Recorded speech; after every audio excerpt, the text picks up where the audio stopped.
But let's start with a nice little Big Ten championship game preview. Michigan and Iowa. Now, this conference still has divisions. So is it the best two teams in the conference? No, it's not the best two teams in the conference. But I will just say this. Iowa is the type of a team that you don't want to see in a scenario like this because they've got nothing to lose. And a team that has nothing to lose is always dangerous. It's always dangerous. In particular, a team that's going to be so fundamentally sound and not make mistakes. So let's start with the fact that Michigan cannot overlook this game. They're coming into this game as an undefeated off of the emotional high of beating Ohio State a week ago in Ann Arbor. And it was an amazing game, an amazing game. In fact, I think it was even a more competitive game and in a lot of ways more compelling game than either of the two previous years when Michigan was able to beat Ohio State, only because of the quality of the game. Back and forth, it seemed like every time the Buckeyes needed an answer, they got one. Then the Wolverines needed an answer, and they got one. So the level of play was so high, and at times that can be tough to come back and answer right away. But this team has proven that they have the ability to stay focused and continue to play at a high level every single week. Okay, so the backside of this, or the backstory, is that Jim Harbaugh is back. Jim Harbaugh has been gone for the last 3 weeks from the Michigan Wolverines. And I got to tell you, I was expecting that to affect this team more than it did. In particular, with the way that his suspension happened. Okay, so what? Over a month ago, so we got 5, 6, 7 weeks ago now, we got the Connor Stallions news, and everything comes out. And it's a huge uproar. And obviously, it's a distraction. And in my circle, one of the things that I always say is the quickest way to be defeated is to be distracted. You can talk about that in business. You can talk about that in any team environment, and it's certainly true in football as well.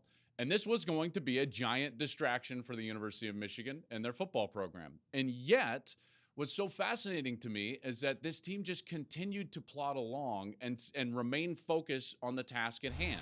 So whether it was dealing with the actual news at first when Jim Harbaugh was still on the sideline, or it was having their head coach suspended literally at 3:30 the night before they play a top 10 matchup on the road before the Penn State game, it didn't faze them. Sharon Moore stepped in, was the acting head coach. The team just continued to play well and focus on the task at hand. This is the type of focus that they're going to need now in this game. You've got a championship game environment. You've got a team that's obviously well coached and well versed in Iowa. They need to come in, speaking of Michigan, and just try to handle their business. Their defense is the number one defense in the country. They're going to take on an Iowa offense that it's well publicized. This Iowa offense is not very good. And this defense for Michigan is one of the best in the country. They do so many things well. And in a lot of ways, they do, or I would say are built even more soundly than they have been over the last couple of years. Now, they've been good over the last couple of years. There's no doubt. But they're more sound in terms of their versatility and their balance. They can rush the passer. They can cover in the secondary. Will Johnson is outstanding. They tackle well. They leverage the ball well. They're great in the red zone. So there's not a lot of what I would call weaknesses of this Michigan defense. And if you're looking for those weaknesses to pop up on the offensive side, you're going to be waiting as well because this offense is incredibly versatile. J.J. McCarthy has played outstanding this year. They've got Blake Corum still to lead that run game. They've got Donovan Edwards, and this is a team that, quite honestly, is just on a mission. And I would be surprised if they don't play well on Saturday night. The singular drive that I think epitomized Michigan football more than any other this season is actually not the second half against Penn State when they just ran the ball 32 straight times. It was actually the 7-minute drive last week against Ohio State. So if you're just painting the picture, here's what happens. Ohio State answers. Okay? It's a 10-point game, and here comes the Buckeyes, and they put together their best offensive series. McCord played his best offensive series. They run the football. They score with Marvin Harrison Jr. There's 8 minutes left. It's a 3-point game. You talk about getting tight and getting nervous. And what happens? Michigan goes on a 7-minute drive, and they get points. Now, they didn't put the game away, but, man, a 7-minute drive at that moment is so crucial. And that's in large part the reason why they won the game. They depleted the timeouts for Ohio State. Ryan Day has to take all of his timeouts. Now McCord's forced into really not panicking, but forcing the football down the field. They get a turnover, and they end up winning the game. Michigan's opponent this week, Iowa. I've got a lot of respect for Iowa. I know they can be the punching bag at times, in particular their offense, but think about what this team has done. They've got the last ranked total offense in the country, and yet they're 10-2. That doesn't happen. That doesn't happen without unbelievable coaching, and Kirk Ferentz is one of the best coaches out there. They have dealt with an enormous amount of adversity, in particular when it relates to their injury situation. They lost their quarterback, Cade McNamara, who, by the way, transferred from Michigan. They lost their two best playmakers, both tight ends, Luke Lachey, excellent player, and Eric All, also a transfer from Michigan. In fact, when you go back to the 2021 version of the Michigan Wolverines, one of their biggest wins that they had in their recent program history was winning at Penn State in 2021. The two most important factors in that game were Eric All and Cade McNamara.